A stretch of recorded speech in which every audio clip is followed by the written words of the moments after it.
Hello watchers, आज हम Mandla murders के चैप्टर 4 को एक्सप्लेन करने वाले हैं दोस्तों। उम्मीद है मुझे कि आपने इससे पहले मेरी बाकी एक्सप्लेनेशंस को देख लिया होगा, और अगर आपने अब तक नहीं देखा है तो लिंक्स डिस्क्रिप्शन में है और आई बटन में है। अभी जाके पहले उसे देख लीजिए ताकि कहानी आपको और भी अच्छे से समझ में आए। चैप्टर 4 की शुरुआत होती है और हमें 1 साल पहले का सीन दिखाया जाता है, जब विक्रम के यहाँ पार्सल आया था। विक्रम दिल्ली में रहा करता था और कविता और विक्रम दोनों रिलेशनशिप में थे। दोनों एक दूसरे के साथ बहुत अच्छे मोमेंट्स को एंजॉय करते थे। तभी दिखाया जाता है कि कविता दरअसल एक न्यूज रिपोर्टर है, और आज सुबह विक्रम के घर पे जो पार्सल आया था वो एक फैक्ट्री के एक्सपोज के बारे में था।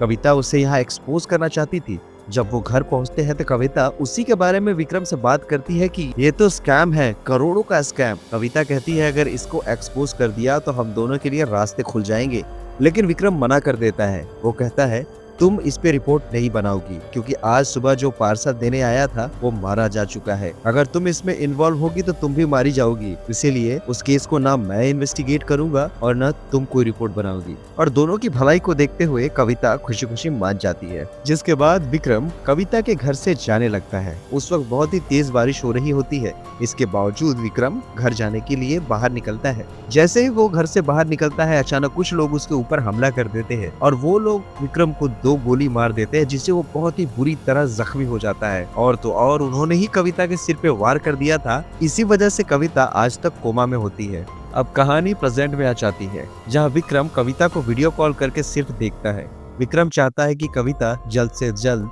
ठीक हो जाए। आगे हम देखते हैं कि विक्रम और रिया शास्त्री जी के घर पे जाते हैं, क्योंकि शास्त्री जी और कालिंदी दोनों की ही जान जा चुकी थी। वहाँ पे तहकीकात करते हुए उन्हें समझ आता है कि जिसे वो सोनक समझ रहे थे दरअसल में वो सोनक नहीं है। वे शास्त्री जी को सोनक समझ रहे थे, लेकिन असल में सोनक कालिंदी थी। यहाँ विक्रम ने एक ऐसी गंध को भी महसूस किया था जो सुजय और विजय के मौत के वक्त भी मौजूद थी। वहाँ पे एक गोली यानी कि एक टैबलेट रिया के हाथ लग जाती है और रिया विक्रम को उस गोली के बारे में बता देती है। इसके बाद लोग शास्त्री जी के घर पे छानबीन करने लगते हैं। छानबीन के दौरान उन्हें पता चलता है कि अलमारी के पीछे एक छोटा सा लॉकर है। उस लॉकर के अंदर उन्हें मंडल के 8 खंड, वो 8 चिन्ह नजर आते हैं, और तो और उस यंत्र में डालने वाले बहुत सारे सिक्के भी मिलते हैं। जिस गोली यानी कि टैबलेट से धुआं होता है और इंसान शून्य पड़ जाता है, उसे विक्रम चुपके से अपने पास रख लेता है। इसके बाद ये सारे सिंबल वो जमी खान के पास ले जाता है। जमी खान सिंबल के बारे में बहुत अच्छा नॉलेज रखते हैं। वो इन तीनों सिंबल को देख के पहचानते हैं जिनके बारे में उन्होंने अच्छी खासी स्टडी की है। पहला सिंबल कहता है दृश्यरथी का धड़, दूसरा सिंबल कहता है शुंभ निशुंभ की भुजाएं, और तीसरा सिंबल कहता है सोनक का सिर। तो बाकी के 5 सिंबल अगर अभी भी मौजूद है यानी कि 5 मौतें और होने वाली है। इसीलिए रिया यहाँ जमी खान को कहती है कि वो सारे के सारे सिंबल्स को अच्छे से स्टडी करे और सारी चीजों को डिकोड करे, ताकि उन्हें पता चल सके कि आगे किसकी मौत होने वाली है और वो लोग उन्हें बचा सके। दूसरी तरफ साहनी और विक्रम जगह जगह मेडिकल शॉप्स में जाकर उस मेडिसिन के बारे में पता कर रहे होते हैं, उस गोली के बारे में जिससे धुआं होता है और इंसानी शरीर पूरी तरह से शून्य पड़ जाता है। वे कई जगह पर इस गोली के बारे में पता करते हैं, लेकिन कहीं से उन्हें इसके बारे में कुछ पता नहीं चल रहा होता है। आगे मालूम चलता है कि जमी खान ने चौथे चिन्ह को भी डिकोड कर लिया है, और उसका मतलब है किसी राजकुमारी का चेहरा, यानी कि उन्हें चरणदासपुर में किसी ऐसी लड़की को ढूंढना होगा जिसका ताल्लुक राजघराने से हो और वो सुंदर भी हो। ये सारी बातें सुनने के बाद उनका पूरा ध्यान अनन्या के ऊपर जा रहा होता है, क्योंकि वो राजघराने के परिवार से बिलोंग करती है और सुंदर भी है। लेकिन अनन्या तो प्रचार में मौजूद होती है और उसके साथ ज्यादा सिक्योरिटी भी नहीं होती है। इसीलिए विक्रम तुरंत अनन्या के पास कॉल करता है और उसे बताता है तुम्हारी जान खतरे में है, इसीलिए तुम अपने साथ सिक्योरिटी ज्यादा से ज्यादा रखना। लेकिन अनन्या उससे कहती है कि तुम खुद क्यों नहीं आ जाते।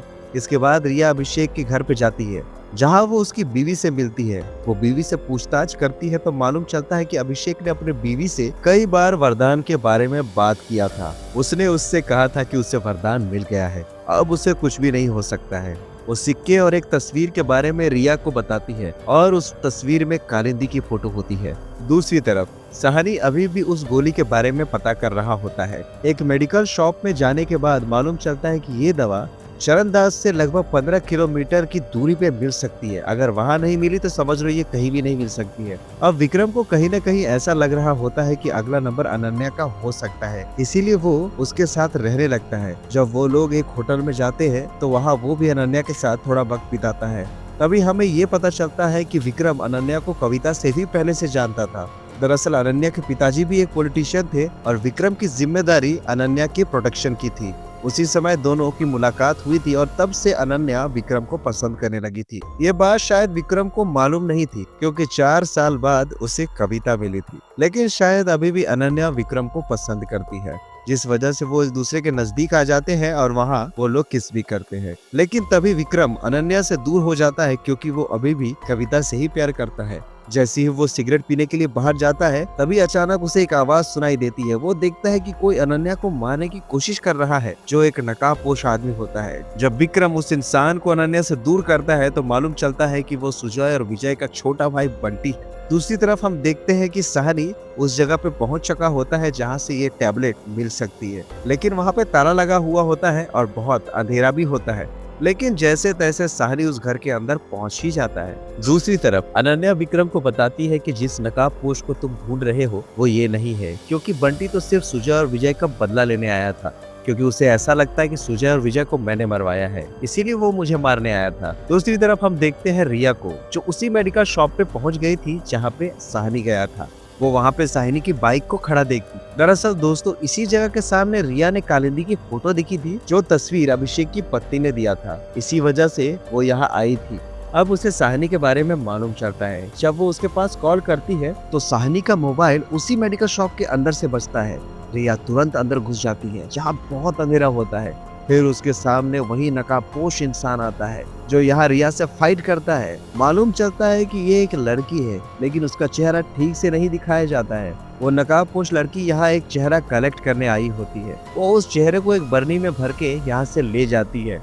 फिर मालूम होता है कि सहानी की जान जा चुकी। ये देख के रिया को बहुत बुरा लगता है। जब इसके बारे में विक्रम को पता चलता है तो वो पूरी तरह से हैरान रह जाता है, क्योंकि सहानी विक्रम का बहुत ही अच्छा दोस्त था। समझ लीजिए कि विक्रम सहानी को भाई मानता था, लेकिन जब वो उसकी ऐसी हालत देखता है तो वो बहुत रोता है। दूसरी तरफ हमें दिखाया जाता है कि अभिषेक के धड़ पे सुजय और विजय के हाथों की सिलाई की जा रही है, और तो और उनके पीछे एक चेहरा भी हम देख सकते हैं, जो किसका है फिलहाल तो पता नहीं चलता है। और इसी के साथ दोस्तों चैप्टर 4 यहीं पे खत्म हो जाता है। तो मुझे उम्मीद है दोस्तों कि ये वीडियो आपको बहुत पसंद आई है, और अगर वीडियो पसंद आई है तो चैनल को लाइक करके सब्सक्राइब जरूर कर दीजिए, ताकि आगे के चैप्टर्स मैं जल्द से जल्द अपलोड कर सकूं और ये डायरेक्टली आप तक पहुंच सके। दोस्तों अगर आप मंडला मर्डर्स के और चैप्टर्स को एंजॉय करना चाहते हैं तो डिस्क्रिप्शन में दिए हुए लिंक्स पे जाएं, या फिर प्लेलिस्ट को दबा के डायरेक्टली मंडला मर्डर्स के सारे एपिसोड्स को देखें। तो मिलते हैं दोस्तों मंडला मर्डर्स के अगले चैप्टर के एक्सप्लेनेशन में।